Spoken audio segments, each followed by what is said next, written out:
Señoría, tiene usted la palabra. Muchas gracias, señora vicepresidenta. Muchas gracias, señor vicepresidente, por su explicación, aunque quería hacerle una previa, y es que desde nuestro punto de vista, desde el punto de vista del Grupo Parlamentario de Izquierda Unida, consideramos que quien tenía que haber comparecido en este Parlamento para abordar la estructura del Consejo de Gobierno es quien lo ha realizado. En este caso, no entra dentro de las competencias del vicepresidente la modificación del Gobierno, sino de la presidenta de la Junta de Andalucía, a la que echamos de menos que haya subido a esta tribuna para explicar el porqué de esta reestructuración del Gobierno y el porqué del cambio de competencia de determinadas consejerías. Usted no ha hecho esa modificación, no ha hecho la reestructuración y creemos que hubiera sido una oportunidad formidable para la continuación del debate del último pleno, en el que precisamente este grupo pidió 3 cambios. Un cambio de Gobierno, pero no basta con un cambio de Gobierno. Un cambio de prioridad, de rumbo, que es necesario en este Gobierno, es decir, un cambio de políticas y un cambio de actitud. Hoy se afronta un debate que es el cambio de Gobierno, de algunas titularidades de las consejerías y cambio en la estructura de competencia de algunas de ellas. Pero a la pregunta de si ha habido un cambio de rumbo o un cambio de actitud, es evidente que usted tiene una actitud formalmente muy cortés y nosotros lo agradecemos, pero nos interesa saber si hay un cambio de prioridades políticas. No nos lo ha dejado claro. No nos ha dejado claro que la causa de esta modificación del Gobierno se debe, según usted, a un impulso de lo que queda de legislatura, vinculado a una tesis que nosotros no compartimos. Lo comparten ustedes con el Partido Popular y nos preocupa respecto a la petición de cambio de rumbo que pedimos, y es la recuperación económica. ¿Dónde está la recuperación económica? ¿En los datos macroeconómicos o en la recuperación, como usted ha sugerido, de los indicadores de las condiciones materiales de la gente, que no se han producido? Porque estamos en cuando hablamos de consolidación, de recuperación económica, se compra el discurso del Gobierno central y, claro, se acaba con un galimatía y una profunda contradicción en la inspiración política de su Gobierno. Porque cuando alguien reestructura el Gobierno, ¿qué es lo que se produce? El reconocimiento de un fracaso de la línea estratégica del mismo. Es decir, cuando se hace un Gobierno, cuando se reestructura un Gobierno, lo que se ha planteado es una enmienda a su propia gestión, como la que lo ha hecho la presidenta de la Junta de Andalucía. ¿Por qué una enmienda incluso a su propio trabajo? Una enmienda a su propia dinámica como presidenta de la Junta de Andalucía, que no ha tenido en su cabeza ni Andalucía, ni el Gobierno, ni el Consejo de los Martes, ni desde luego la atención y dirección sobre los consejeros y consejeras, que es fundamental para que la maquinaria fluya. Y eso se nota, claro que se ha notado. Cuando ustedes, y no lo han abordado el por qué, todavía no sabemos el por qué se han destituido o cambiado algunos consejeros o consejeras, pues vamos a hablar de ellas. Claro, hay consejerías que han sido muy contestadas socialmente, la de empleo. Una consejería que, si el nuevo consejero al que le damos la bienvenida quiere tener éxito, debería tunearla, reiniciarla. Estamos hablando de una consejería que es verdad que es compleja, pero una consejería que ha tenido paralizados los cursos de formación, que ha tenido los problemas con respecto a los MENTA, las FAFE, los ALPE, las sentencias y paralizaciones, la paralización de los cursos de formación que ya usted ha anunciado se ha estrenado bien con la convocatoria en septiembre. Pero ¿cuántas convocatorias sin hacer? Nosotros, que fuimos partidarios, que fue oportuna la parálisis ante la escandalera que se avecinaba, pero una parálisis no son años, no son 5, no son 6 años, son 6 meses. Y hemos estado sin curso. Por tanto, tiene una tarea encomiable en ese ámbito. La sanidad. En el ámbito de la sanidad estamos hablando de un espacio que ha sido cuestionado por la ciudadanía. Y usted no ha hecho ni una referencia.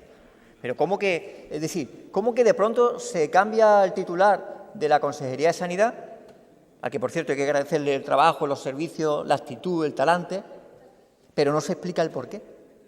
Algo ha pasado, ¿no? Tendrá que ver la movilización de una ciudadanía que, por cierto, impugna a través de esa movilización, impugna unas tesis que ustedes plantean y nosotros divergemos. ¿Cuál es? Que si hay recortes y hay falta de financiación, y estamos de acuerdo, hay un deterioro de los servicios públicos. Y si hay un deterioro de los servicios públicos, se produce una lógica indignación ciudadana. ¿En qué no coincidimos con ustedes? que ustedes plantean una suerte de cuadratura del círculo según la cual hay recortes, pero sin embargo nosotros mantenemos y evitamos el deterioro de los servicios. No pasa nada por reconocerlo, porque si ustedes no lo reconocen, lo va a reconocer la sociedad andaluza, lo reconocemos los grupos de la oposición y lo reconoce la realidad. Y claro, pierden credibilidad cuando establecen, es decir, no, hay recorte, hay un problema de financiación, estamos de acuerdo, pero no se han producido deterioro. ¿Cómo que no se ha producido deterioro? En sanidad se ha producido un deterioro profundo. En educación se ha producido un deterioro profundo, en dependencia y en servicios sociales. ¿Cómo que no? Entonces, la base de credibilidad de un gobierno se tiene que estar en el reconocimiento de las limitaciones que tiene este, y no se ha producido. Claro, tenemos que mejorar la calidad del servicio, ya lo hemos hablado en muchas ocasiones, y nosotros se lo decimos y se lo reiteramos, lo dije en el último pleno y se lo digo ahora. Nosotros, en la sostenibilidad del sistema sanitario, en el debate sobre el coste financiero de los medicamentos, nos tendráis. No podemos soportar nadie, ningún gobierno puede soportar asumir una sostenibilidad del sistema financiero que se va por los bolsillos rotos de los costes de los medicamentos. Y tenemos que afrontarlo. Tenemos que afrontarlo porque no es posible, por mucha voluntad que se tenga, no es posible mantener un sistema financiero si no abordamos el debate y el control del coste farmacéutico, pero no respecto al carácter restrictivo de este, sino respecto a la batalla contra la especuladora de la patronal de la farmacéutica. Vamos a abordar la sostenibilidad del sistema financiero para poder mejorar la atención primaria, que es donde hace agua el sistema sanitario, y no en la atención especializada que se aborda con toda atención entre los enfermos. En educación, el proceso de mercantilización de educación infantil, esperemos que la nueva consejera se plantee hacerlo reversible. Le deseamos suerte, consejera, pero hay muchos problemas en educación. La ralentización de la reforma y de los impulsos necesarios para las planificaciones docentes, la adecuación del personal docente vinculado a la fijación de empleo, que es necesaria para la mejora de la calidad de la enseñanza. La calidad de la enseñanza tiene mucho que ver con que los proyectos educativos de los centros estén con plantilla asentada, permanente, y no con un aumento de la interinidad o la provisionalidad. Problemas desbordados, como el caso de la oposición del conservatorio, que creemos que han cometido un error cuando plantean una convocatoria que no coincide con el acuerdo permanente de todas las comunidades autónomas de alternar la oferta de educación primaria y secundaria. O la circular, que esa ya es competencia de la nueva consejera, esa circular con carácter genérico del fin de curso, que ha demostrado poco conocimiento de la complejidad de la realidad de los más de 6.000 centros de educación no universitaria. No se les puede decir o transferir la responsabilidad por una ola de calor a los equipos directivos a la hora de decidir algo tan importante sobre cuándo, cómo se cortan las clases o no. No se puede transferir tampoco la responsabilidad a las familias, muchas de las cuales no pueden decidir si dejan de llevar a los niños a clase o no. No se puede transferir la responsabilidad al alumnado que tienen exámenes y, por tanto, se tienen que transportar y, por tanto, no se sabe cuándo tienen que ir, si a primera o última hora. Un cacao y un caos que desmerece el final de curso en esta situación, y que necesita un gobierno que esté al impulso y la prevención y la previsión de los problemas reales